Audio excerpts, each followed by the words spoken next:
Father. "I don't like your stink either." Rigg didn't really believe that. The pelts they took from the trapped animals stank a lot worse than Rigg ever could. In fact, the stink of the animal skins was Rigg's main odor. It clung to his clothing and hair like burrs. But Rigg didn't argue. There was no point in arguing. For instance, this morning, before they separated, they were talking as they walked through the woods. Father encouraged talking. "We're not hunters, we're trappers," he said.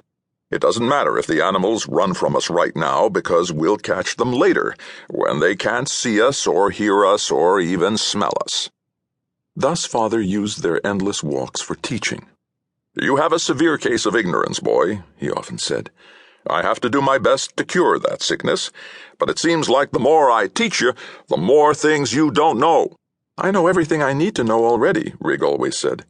"You teach me all kinds of strange things that have nothing to do with the way we live. Why do I need to know about astronomy or banking or all these languages you make me speak?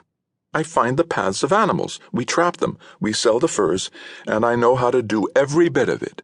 To which Father always replied, "See how ignorant you are. You don't even know why you need to know the things you don't know yet."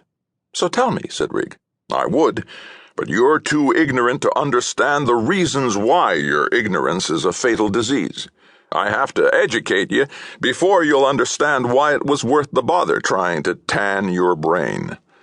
That's what he called their schooling sessions, tanning Rigg's brain. Today they were following the trail of an elusive pench, whose pelt was worth 10 otters because pench fur was so thick and the colors so vibrant. During a brief lull in Father's endless teaching, during which he was presumably trying to come up with another problem for Rigg to work out in his head, "If a board fence is 9 hands high and 120 yards long, how many feet of 4-inch slat will you need to buy from the lumber mill, knowing that the slats come in 20 and 14-hand lengths?" Answer: what good is a 9-hand-high slat fence? Any animal worth keeping inside it can climb it or jump over it or knock it down. Then a knuckle on the back of his head, and he had to come up with the real answer. Rigg started talking about nothing at all. "I love autumn," said Rigg. "I know it means winter is coming, but winter is the reason why people need our furs, so I can't feel bad about that. It's the colors of the leaves before they fall, and the crunching of the fallen leaves underfoot. The whole world is different." "The whole world?" asked Father. "Don't you know that on the southern half of the world it isn't even autumn?" "Yes, I know that," said Rigg. "And even in our hemisphere, near the tropics, it's never autumn and leaves don't fall except high in the mountains, like here. And in the far north, there are no trees, just tundra and ice, so leaves don't fall." "The whole world?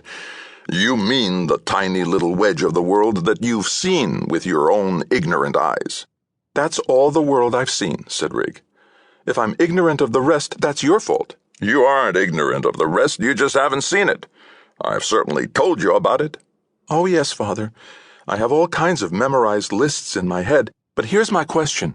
How do you know all these things about parts of the world we can never see because they're outside the wall?" Father shrugged. "I know everything." "A certain teacher once told me that the only truly stupid man is the one who doesn't know he's ignorant." Rigg loved this game, partly because Father eventually got impatient with it and told him to shut up, which would mean Rigg had won. "I know that I know everything because there are no questions to which I don't know the answer." "Excellent," said Rigg. "So answer this question. Do you know the answers to the questions you haven't thought of yet?" "I've thought of all the questions," said Father. "That only means you've stopped trying to think of new ones." "There are no new questions." "Father, what will I ask you next?" Father huffed. "All questions about the future are moot. I know all the answers that are knowable." "That's what I thought. Your claim to know everything was empty brag." "Careful how you speak to your father and teacher." "I chose my words with the utmost precision," said Rigg, echoing a phrase that Father often used. "Information only matters if it helps us make correct guesses about the future." Rigg ran into a low-hanging branch. This happened rather often. He had to keep his gaze upward because the pench had moved from branch to branch. "The pench crossed the stream," he said. Then he clambered down the bank. Vaulting over a stream did not interrupt the conversation. "Since you can't know which information you'll need in the future,